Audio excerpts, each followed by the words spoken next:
பல நேரங்களில் பரிசுத்தமான வாழ்க்கை என்பது பாவம் செய்ய வாய்ப்பே இல்லாம பரிசுத்தமா வாழ்றது பெரிய பரிசுத்தமே கிடையாது. எது கிடையாது?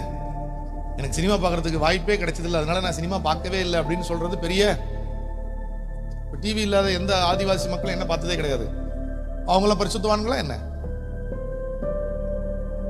அவங்க கிட்ட எலக்ட்ரிசிட்டியே கிடையாது, அங்க டிவியே கிடையாது. அவங்க எல்லாம் பரிசுத்தவான்களா என்ன?